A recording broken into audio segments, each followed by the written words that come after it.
नमस्कार दोस्तों, मैं अर्जुन आपका स्वागत करता हूँ स्टे बाय अर्जुन के यूट्यूब चैनल में। तो दोस्तों, आज की हमारी क्लास है सिंधु घाटी सभ्यता के बारे में जो है आज की हमारी क्लास है। तो दोस्तों, वीडियो को अंत तक जरूर देखना ताकि सभी क्वेश्चन जो है आपको आसानी से याद हो जाए। साथ ही दोस्तों, अगर आप हमारे चैनल पर पहली बार आएँ तो हमारे चैनल को भी सब्सक्राइब कर लीजिएगा, साथ ही बेल आइकन को प्रेस कर लीजिएगा ताकि हमारे आने वाले वीडियो का नोटिफिकेशन जो है आप तक पहुँचता रहे। चलिए दोस्तों, वीडियो को स्टार्ट करते हैं। तो आज की क्लास में हम पढ़ेंगे दोस्तों सिंधु घाटी सभ्यता के बारे में। और आज की हमारी क्लास हो जाती है दूसरी क्लास सिंधु घाटी सभ्यता के बारे में। जैसे हमने कल की क्लास में सिंधु घाटी सभ्यता के बारे में जाना था, सबसे पुराना स्थल कौन सा है भारत में और पूरी सिंधु घाटी सभ्यता का। साथ ही दोस्तों, सिंधु घाटी सभ्यता का समाज कैसा था, यहाँ के लोग जो है कौन सी फसलें उगाते थे, किस प्रकार वस्त्र पहनते थे, तो इन सभी के बारे में जो है हमने कल की क्लास में चर्चा की थी। और आज की क्लास में जो है उससे आगे का हम स्टार्ट करने वाले हैं। तो यहाँ पे सिंधु घाटी सभ्यता का भौगोलिक विस्तार की यदि बात की जाए तो सिंधु घाटी सभ्यता का सबसे उत्तरी स्थल, सबसे पूर्वी स्थल, सबसे पश्चिमी और सबसे दक्षिणी स्थल कौन कौन से थे, इन सभी के बारे में हम जानने वाले हैं। तो ये दोस्तों, हमने सिंधु घाटी सभ्यता का यहाँ पे ये पश्चिम हो जाता है, पश्चिम हो गया, ये नॉर्थ यानी उत्तर हो गया, और ये ईस्ट यानी पूरब, साउथ यानी दक्षिण हो गया। तो सिंधु घाटी सभ्यता का जो है सबसे उत्तरी स्थल कौन सा था, मांडा था। ये कहाँ पर है, जम्मू कश्मीर में चिनाब नदी के किनारे पर था। साथ ही दोस्तों, अब यहाँ पे हम बात करेंगे सिंधु घाटी सभ्यता का सबसे पूर्वी स्थल है आलमगीरपुर, यूपी के मेरठ में पड़ता है, हिंडन नदी के किनारे पर। कहाँ पे, हिंडन नदी के किनारे पर। और ये हिंडन नदी जो है यमुना की सहायक नदी है, ये भी आपको अच्छे से याद रखना है। साथ ही सिंधु घाटी सभ्यता का सबसे पश्चिमी स्थल है सुतकांगडोर, बलूचिस्तान पाकिस्तान में पड़ता है, वर्तमान में दास्क नदी के किनारे पर था। सिंधु घाटी सभ्यता का सबसे दक्षिणी स्थल है दैमाबाद, ये अहमदनगर महाराष्ट्र में है, प्रवरा नदी के किनारे पर। और ये प्रवरा नदी किसकी सहायक नदी थी, गोदावरी की। ये आपको अच्छे से यहाँ पे याद रखना है। अब दोस्तों, यहाँ पे हम बात करने वाले हैं सिंधु घाटी सभ्यता में सबसे अधिक लिखेंगे मोहरों पर सबसे अधिक एक श्रृंगी पशु का अंकन मिलता है। साथ ही ये मोहरें यानी सील जो है काय की बनी होती थी, सैल खड़ी की बनी होती थी। और सैल खड़ी जो है एक प्रकार का मुलायम पत्थर यानी स्टेटाइट होता था। और ये जो है कई प्रकार की हुआ करती थी, जैसे गोलाकार, आयताकार, वर्गाकार।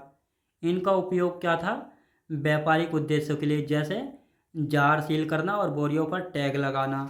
तो अब दोस्तों, जैसे हम बात करने वाले हैं, यानी सिंधु घाटी सभ्यता में सबसे अधिक मोहरें प्राप्त हुई हैं एक श्रृंगी पशु वाली। एक श्रृंगी का मतलब होता है एक सींग वाला जो पशु होता था, उसका चित्र अंकन जो है सबसे ज़्यादा मोहरों यानी सील पर मिलता था। अब सील यानी मोहरें क्या होती थी, जैसा आज के समय में आपने देखा होगा, ये बड़ी बड़ी कंपनी जो होती हैं, कारपोरेट लाइन, ये जो है अपना माल कंटेनर में लोड करने के बाद जो है कंटेनर को सील कर देती हैं ताकि हमारा माल जो है सुरक्षित पहुंच सके। अगर सील टूटी हुई होती थी तो इसका मतलब हमारे माल के साथ जो है छेड़छाड़ की गई है। और अगर हमारा माल सुरक्षित पहुंच चुका है तो वहाँ पर सील नहीं टूटी हुई होती थी। तो इसी के उद्देश्य से सिंधु घाटी सभ्यता के लोग जो है जार को सील करना, बोरियों पर टैग लगाना, इसलिए मोहरों यानी सील का प्रयोग जो है करते थे। तो ये आपको अच्छे से समझ में आया होगा। और ये मोहरें जो है सैल कड़ी यानी स्टेटाइट की बनी होती थी, जो कि एक प्रकार का मुलायम पत्थर होता था। और ये कई प्रकार की होती थी, गोलाकार, आयताकार, वर्गाकार। इनका उपयोग तो आपको अब पता लग गया व्यापारिक उद्देश्यों के लिए, जैसे जार सील करना और बोरियों पर टैग लगाना। तो ये इस प्रकार के जार होते थे, याद रखेंगे। और यहाँ पर जो है लाल मिट्टी से बने बर्तनों का प्रयोग होता था, यानी जो सिंधु घाटी सभ्यता के लोग थे यहाँ पर लाल मिट्टी से बने बर्तनों का प्रयोग करते थे। और इन बर्तनों पर जो है काले रंग की चित्रकारी होती थी। तो ये मिट्टी का बर्तन बना हुआ है और इन पर ये काले रंग की चित्रकारी जो है हुआ करती थी। तो ये आपको अच्छे से यहाँ पे याद रखना है। सिंधु घाटी सभ्यता के लोग जो है आग में पकी हुई मिट्टी को जो है टेराकोटा कहते थे। क्वेश्चन पूछा गया है, सिंधु घाटी सभ्यता के लोग जो है आग में पकी हुई मिट्टी को किस नाम से जानते थे, टेराकोटा के नाम से। साथ ही यहाँ पे परिवहन या यातायात के लिए, यानी जो सिंधु घाटी सभ्यता के लोग थे परिवहन यानी ट्रांसपोर्ट के लिए किसका प्रयोग करते थे, यानी एक स्थान से दूसरे स्थान पर जाने के लिए जो है दो और चार पहियों वाली बैलगाड़ी का प्रयोग करते थे।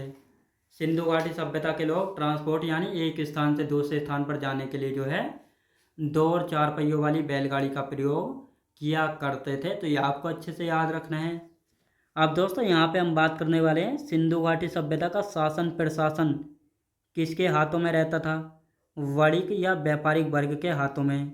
यानी जो सिंधु घाटी सभ्यता में वणिक यानी व्यापारिक वर्ग हुआ करता था, तो इनके हाथों में जो है यहाँ का शासन प्रशासन जो है हुआ करता था। तो ये आपको अच्छे से यहाँ पे याद रखना है। अब दोस्तों यहाँ पे मैंने पिछली क्लास में आपको बताया था सिंधु घाटी सभ्यता के लोग जो है व्यापार करते थे, यानी इम्पोर्ट एक्सपोर्ट का जो है बिजनेस करते थे। तो विदेशी व्यापार करते थे, यानी विदेश से जो है ये क्या क्या वस्तु जो है मंगाते थे।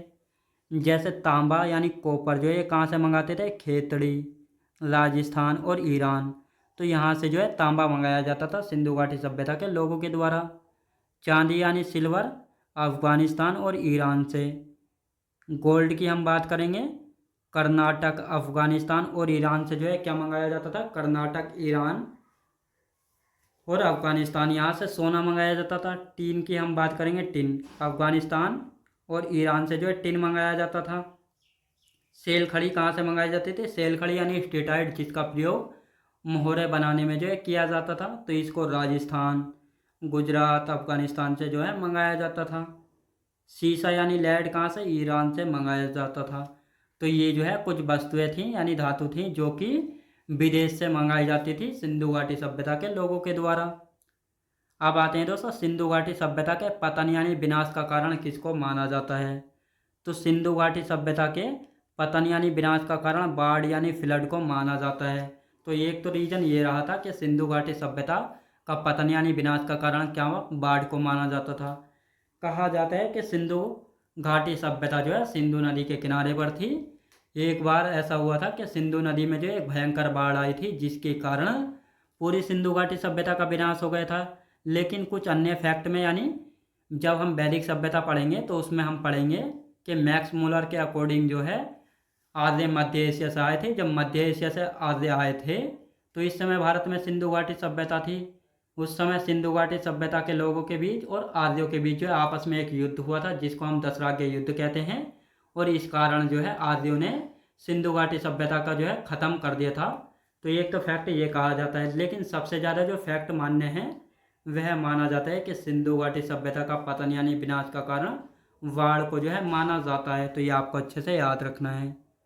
क्या सिंधु घाटी में पर्दा प्रथा चलती थी, वेश्यावृत्ति चलती थी, ये दोनों जो है यहाँ पे चलती थी। तो ये आपको अच्छे से याद रखना है। अब पर्दा प्रथा क्या होती थी, पर्दा प्रथा जैसे आपने देखा होगा आज के समय में यानी वर्तमान समय में कि घर में जो है कुछ बहुएं क्या करती हैं, अपने ससुर और साथ ही दोस्तों अपने जेठ से जो है घूंघट कर लेती हैं। तो उसी को हम पर्दा प्रथा जो है कहते थे। लेकिन ये पर्दा प्रथा जो है हमारे भारतवासियों की देन नहीं है, बल्कि ये विदेशियों की देन है। कहा जाता है जब मुगलों ने भारत पर आक्रमण किया था तो ये मुगल क्या करते थे, जो भी सुंदर स्त्री होती थी उसको जो है उठा लेते थे। और इसी से बचने के लिए जो है औरतों ने क्या अपना मुंह ढकना जो है शुरू कर दिया था। तो इसी प्रकार जो है भारत में पर्दा प्रथा जो है स्टार्ट हुई थी। तो ये भी आपको अच्छे से याद रखना है। वेश्यावृत्ति की यदि बात की जाए, जिस प्रकार आज के समय में रेड लाइट एरियाज़ होते हैं यानी जिसमें देह व्यापार होता है, महिलाएं देह व्यापार करती हैं, तो उसको वेश्यावृत्ति जो है कहा जाता था। तो ये सिंधु घाटी सभ्यता के समय भी होते थे। तो ये आपको अच्छे से याद रखना है। अब आते हैं दोस्तों सिंधु घाटी सभ्यता के प्रमुख स्थल, यानी जो सिंधु घाटी सभ्यता है इसके प्रमुख स्थल कौन से हैं, कौन सा स्थल कब खोजा गया था, कहाँ पर है, किस नदी के किनारे पर है, इन सभी के बारे में हम जानेंगे। तो दोस्तों सबसे पहले हम बात करेंगे हड़प्पा की। तो हड़प्पा सभ्यता जो है सिंधु घाटी सभ्यता का सबसे पहले खोजा गया स्थल है। 1921 में खोजा गया था दयाराम साहनी के द्वारा, वर्तमान पाकिस्तान में रावी नदी के किनारे पर है। दूसरा है दोस्तों मोहनजोदड़ो, 1922 में खोजा गया था लाखलदास बनर्जी के द्वारा, वर्तमान पाकिस्तान में सिंधु नदी के किनारे पर है। फिर आता है सुतकांगेडोर, 1927 में इसको खोजा गया था R.L. अस्टाइन के द्वारा, बलूचिस्तान पाकिस्तान में दास्क नदी के किनारे पर है, जो कि सिंधु घाटी सभ्यता का सबसे पश्चिमी स्थल भी है। फिर आते हैं चनोदड़ो, जिसको 1931 में खोजा गया था N.G. मजूमदार के द्वारा, पाकिस्तान में सिंधु नदी के किनारे पर।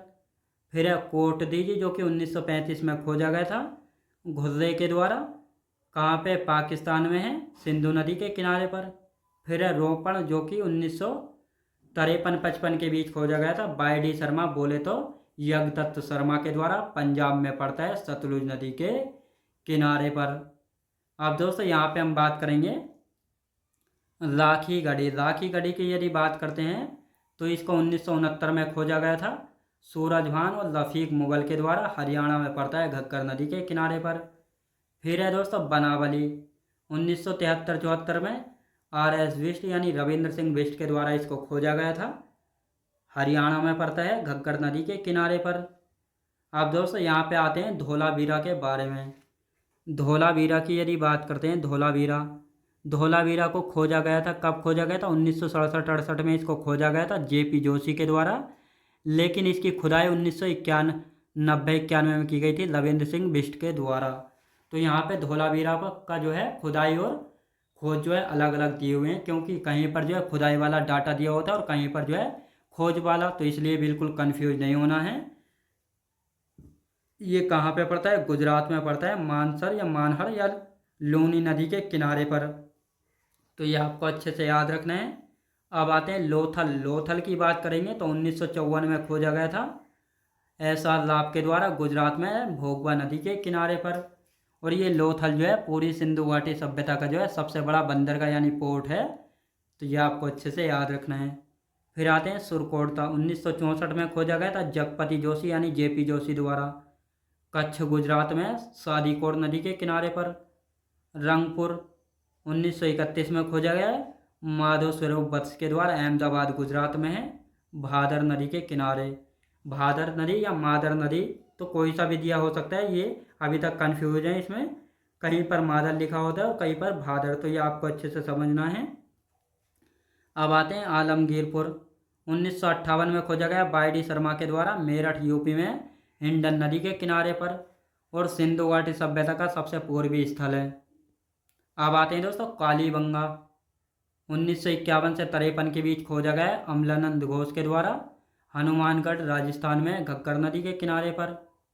दैमाबाद 1974 से 1979 के बीच S.A. सली के द्वारा, अहमदनगर महाराष्ट्र में पिरबरा नदी के किनारे पर।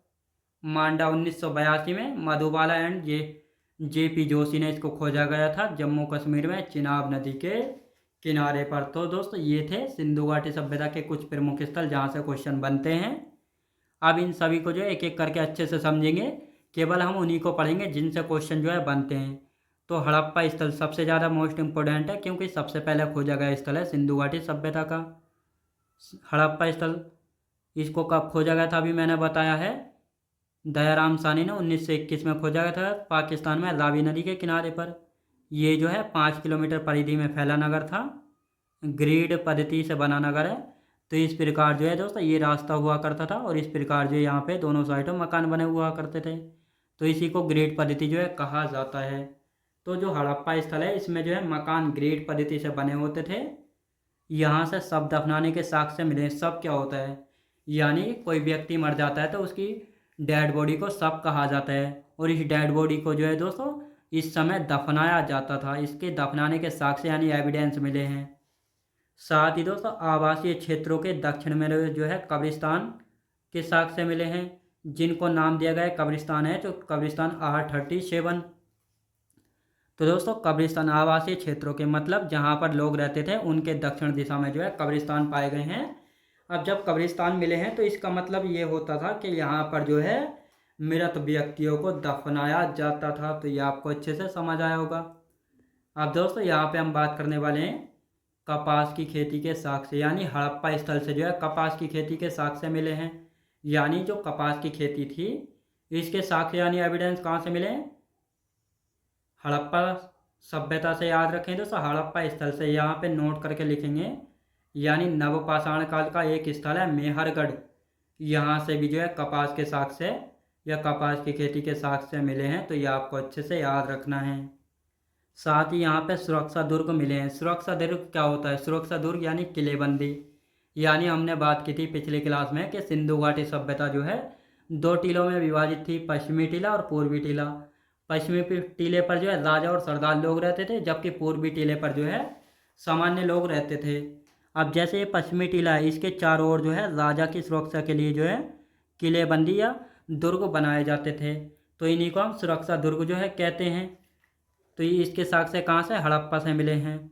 साथ ही मोहरें, मोहरें यानी सेल, जिनका व्यापारिक उद्देश्य के लिए प्रयोग किया जाता था, ये सेल खड़ी की बनी होती थी।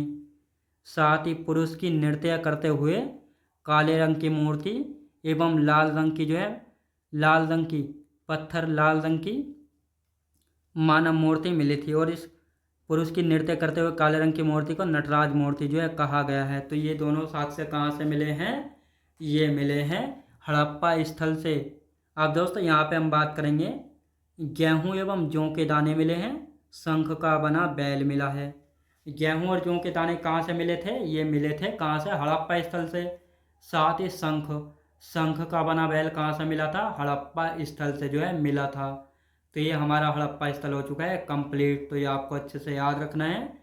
और आज की क्लास हमारी यहीं तक रहेगी, और इससे आगे का जो बचा हुआ है कुछ पॉइंट, इनको हम कल की क्लास में कंप्लीट कर लेंगे। तो दोस्तों मैं उम्मीद करता हूँ आपको वीडियो क्वालिटी, कंटेंट वगैरह सभी कुछ आपको पसंद आया होगा। पसंद आया तो लाइक शेयर और सब्सक्राइब करना बिल्कुल भी ना भूलें। साथ ही दोस्तों अगर आप हमारे चैनल पर पहली बार आए तो हमारे चैनल को भी सब्सक्राइब कर लीजिएगा, साथ ही बेल आइकन को प्रेस कर लीजिएगा, ताकि हमारे आने वाले वीडियो का नोटिफिकेशन जो है आप तक पहुंचता रहे। चलिए दोस्तों मिलते हैं नेक्स्ट वीडियोज़ में।